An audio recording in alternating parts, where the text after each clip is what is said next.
Hello and welcome to the show. We are here in Sunset for a challenge. We do lots of challenges. Today, this is a B-Class Autocross challenge. I told Daniel to go on the auction house. We're going to buy B-Class cars for 10 grand or less, and then we're going to do some Autocross with them. And this is what I picked up. It is a Toyota MR2. It kind of reminds me a bit of Lightning McQueen. The sort of the red paint job and all the many decals on it. It's quite a good car actually. I'm pretty pleased with this. I think it's about 7,000 credits I got this one for. It has 200 horsepower. Not a huge amount, I will admit, but you know, it's not too bad because it's a small, lightweight sports car. Weighs 2,600 pounds, so it's not actually quite as light as I was expecting. I guess the parts that have been put on it aren't weight reduction. I guess they're focused on other things. There we go, and that looks like Daniel arriving in a Oh, it's not the right music, is it? No, that was a terrible rendition of whatever. You're in a muscle. What's going on? You're driving a muscle car and I'm driving a sensible sports car. That's not right. Yeah. That's a GT500, I think these are the isn't it? It is a GT500, yes.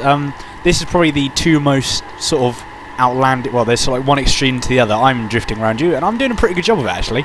I had no reference point because I was in cop with you, so you know, I had no reference points of where you were. But yes, I bought a Mustang. I've nearly crashed. So yeah, I bought a Mustang. This is B500 again. It's only, I think it's got 550 brake horsepower. Only 500 there horsepower. was no handling upgrades. Only 500, it's fine. So but it does weigh near enough 4,000 pounds. So it's a tad heavy. So you do remember we're doing autocross, right? We're not. You're going to have fun with a muscle car. So for those of you who don't know what autocross is, hopefully it will fade. Here it is. That was good timing by me. I remember this video, honestly. Autocross is the track is laid out with all of these different cones, and you have to drive through all these gates, and it's sort of like a timed event. It's a lot trickier than normal racing because these gates are all sorts of weird, and for some reason I went the wrong side of the cone there. I don't know why I did that. I cannot explain to you why I ended up over there. Brilliant. So yeah, that was terrible driving from me. But autocross tends to be a test of sort of handling. Lotuses are very good at autocross. Small, lightweight cars tend to be good at this because you can change direction very fast, whereas big, heavy muscle cars probably not so much. So yes, as you can see, who would be stupid enough to buy one of them? Normally it would be me. I don't know what's going on today. So anyway, as you can see, the MR2 is weaving its way through. I really quite like autocross. I think this is a great fun sort of addition to Forza, and there's not really enough made of it. There's only a few events in the event list, and there's some rivals mode. It's on there occasionally. I can't really remember, but it'd be great to have this as a sort of a multiplayer mode. Because it's really. This would be quite fun, actually. Yeah, it's huge amounts of fun. Yeah, I reckon personally this would be a really, like Alex said, a really good multiplayer. So possibly, if you're watching, Mr. Forza people, you know, maybe in the next Forza game, put this. I doubt they're watching, but you never know. I doubt it as well. But yeah, it's a great fun sort of game mode. It's something a little bit different, and I'm doing this challenge just because I wanted to race some autocross, and we thought it'd be quite fun to do sort of a budgety, buy some cars. So yes, as you can see, the MR2 is still weaving its way through. This car was really quite good. I scare myself through here because I get very close to some of the cones through here. I race on bonnet view, so I don't know where the back and sides of my car are. Well, I know kind of where the sides are, but definitely don't know where the back and stuff is. So yeah, it's quite scary through here, as you can see. I'm getting quite close to the cones. We are actually both quite good at autocross. I seem to remember a while ago there was a rivals mode on Laguna Seca that we were competing in with Lotus 211s. And we were like, I remember that. Oh yeah, we were like 60th or something in the world, like on the leaderboards at one point. We took a while, sort of messed about with that. So I thoroughly enjoy autocrossing. It's a fantastic game mode. And here we are coming towards the end. Now I will point out, because I for some reason went the wrong side of a cone at the start, I do have a 5-second time penalty, pretty much before I began. So my time is taking that into consideration. Yeah, you got to take it into consideration. Still didn't do too bad. Yeah, I've got a 5-second time penalty at the end of this. However, I think it was a pretty good run. There's only one gate that was missed. And so, yeah, I was pretty pleased. This MR2 is actually quite a nice car. Not the fastest in a straight line, but never mind. And now it's time for the ridiculous Mustang. Now, I'm going to set you a challenge within a challenge. This is like challenge-ception. You're going to have to talk for the entirety of your car going. So, go. Start. Oh, God, no. Right, so yes, this is what I bought. For Mustang, I looked on the auction house and, looked on it, and this was pretty much the first car I saw. I, looked on it half hour later, saw this, and bang, I thought I'd buy it. I didn't miss the cone like Alex did, so haha. That's something you're never going to say, isn't it? Shelby Mustang thingy. Yeah, whatever. So yeah, I bought this for, I think I bought it for about 8,000 credits, or the equivalent 8,000, 9,000 credits. So you're getting a lot of car for your money. Like I said, this has only got handling. This hasn't got any handling upgrades. It's just got power upgrades, and you can sort of tell the fact that I sort of like touch the accelerator and just spin the wheels and stuff. I sort of, when Alex turned up in the MR2, I sort of knew that I wasn't going to have any chance at all of actually, getting a fairly fast time, because I've done autocross before, and normally it's either in a Lotus or something fast, and something that can go around corners fairly easily. So yes, this wasn't really the car of sort of personal preference, but it was the first car I saw, and we were quite short of time, so I just bought it in the end, and that's it. So halfway down, come on, halfway, this is it. Right, so yes, 550 horsepower, and I got a bit bored and decided to do some... I reckon I did fairly well trying to slide the car, actually. Like you said, it's not exactly difficult, considering the car is just all power and nothing else, really. So, yeah, I really like the colour, actually, as well. This is... because I bought... there was 2 on auction. I think it was by the same person. And I bid on both of them. And I got them for exactly the same price. Obviously, pretty much well, they were identical cars, so... yeah, that was an interesting fact you probably didn't need to know. This was the bit that I did scare myself on a little bit, because, well, unlike Alex, I race in cockpit view, and obviously I can see sort of the, I can see all the car. Admittedly, it's like a massive car. It's like trying to manoeuvre a truck. So I can see the front, but I can't really see much else, and that's why towards the end of this I was just dawdling around going at 20 miles an hour, because I didn't want to hit it, because obviously I knew Alex had a time penalty and I didn't want to damage the car, or damage the cone and get a 5-second penalty and ruin my chances even more. So yes, after that bit it was much easier because of the fact that it's so much more open, especially on this bit. So I decided to pick a little bit of speed up, but because I didn't really, and because I'm racing with some, my TV isn't HD, so I see the cone at like when I'm on top of it. So I have to sort of gauge and adjust really quickly to how wide the cone is, or how wide the gate is. And some of these are actually really quite narrow. In the MR2 it wouldn't have been that bad, but in this Mustang it is quite difficult to gauge, especially with my rubbishy TV.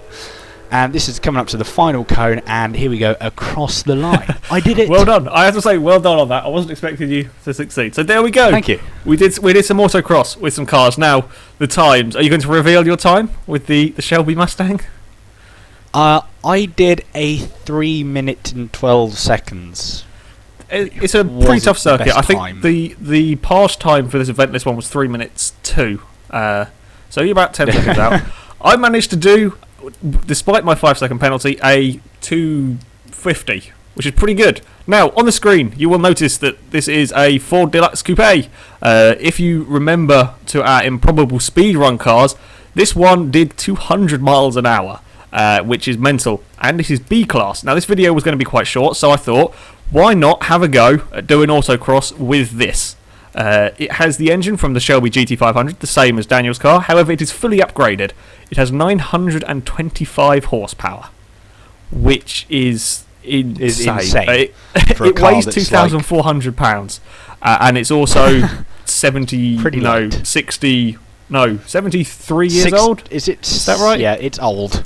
This is a very old car, and the only thing that's upgraded is the engine and the parts. So, have a guess at what time I managed to do with the Ford. Okay, now I am doing this live. Put in comments what your guess is, and don't cheat. So I know some of you will cheat. Don't cheat. This is being recorded live because I'm an idiot and forgot to save the replay. So you're going to watch it from my point of view. Well done.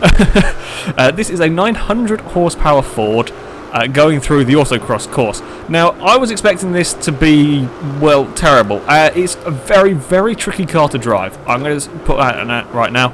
Even more so than the Mustang, because you just touch the accelerator and it's wheel spin. It's just a mental car. That's an awesome name, Spinny McSpinningsons. Yeah, that works. Sure. That should be the car's name, to be fair, because I drove pretty much one of the same cars, like a car with ridiculous amounts of horsepower, and it is literally just touch the accelerator and the car will spin if you don't catch it. It's nuts. It's a really quite insane. There's words cannot describe to you how ridiculous this car is, because there really is, no other parts have gone into it other than engine. So you're looking at 60, 70-year-old chassis parts and suspension, and you're trying to put 900 horsepower through them. In real life, it wouldn't work. In real life, it would all break and fall apart, and oil and things would come out of places. It just wouldn't be able to survive it. But as you can see, we're coming through some more gates. I haven't hit a gate yet. I was amazed that I'd got this far. Nearly had a bit there. I was getting very close. Had a bit there as well. In fact, there is one bit, if you look, early on, I go through a gate and the back of my car actually clips the bollard, but because I've already gone through the gate, it's already said gate passed, it doesn't matter. How does that work? Is it when you go through it, you're allowed to hit it? I have no idea. How does it work? Once you've gone through and you've got the gate passed message, it doesn't really matter if the very back of your car hits it, and because this car is quite long, it doesn't really matter once you've gone through a gate pass. I will also point out, though, I forgot to mention this earlier, that all of these are our first attempt with the cars. We'd never driven the cars like in this fashion before. These are all first attempts with these cars, which made it another sort of extra level of difficulty because we hadn't driven the cars. For all I know, the MR2 could have been horrendously tuned. That could have been quite fun. Anyway, we survived. We're still facing the right direction in the deluxe coupe, and we're coming on towards the banking. And yeah, you can see when I get in the slight straight. Look at the speed and the noise of the speed and the scary acceleration. It does sound quite nice, I have to admit. Did you say it had the Shelby engine in it? It has the same engine as your car, just the fully upgraded one. The cones are surprisingly narrow, or they look a lot narrower when you're driving. So here we are, coming up towards the end, and look at the time. Look at the time. Oh God, hang on. Oh, please don't beat me. There will just be no point in me ever racing or doing autocross. Here we go. This is it. You're going to beat me, aren't you? Yeah, it's going to kill you under. Yes, we even did it under 3 minutes. Look at that. The Ford Deluxe Coupe. How did you do that? Did a 258.1. How? I got a 312. I don't know. I honestly don't know. Now we're going to give you a bit of a chance to redeem yourself here with the Mustang. So we're going to have a race. We're going to do a 3-lap race around Sunset. Now this could be quite interesting because the MR2 is very good in the corners. We've already seen that. However, Sunset is half oval circuit. There is a long bank curb and a big straight, which is where the Shelby is going to come into its own because it's a long sort of amount of straight. Also, there are other straights in it as well. So this should be an interesting battle. The MR2 is going to be quick through the corners, but can it pull out a big enough lead before it gets to the silly long straight to keep ahead of the Shelby? I would imagine the MR2 is a bit better acceleration, and it's mid-engined, and it's not going to spin its wheels like a Mentalist. So, off the line... the Ford Mustang is ridiculously quick. I was amazed as how quick your car got off the line. Yeah, the MR2 is incredibly fast accelerated. Well, when I say incredibly fast, this is for B class. But of course, by the end of that section, the Shelby's is already there. There's a bit of a cutback there going on from the MR2 because I can hold the line through there. I don't know quite why I've ended up there. There's a Shelby going sideways. Who's surprised by that sight? Certainly not me. That's not an uncommon sight, is it? No, going through here, and the MR2's got a pretty good... no! Oh, no. That's not gone well. How did you do that? I don't know. Help! He's broken. Oh. And here we have Will It Roll, ladies and gentlemen, being in the same video.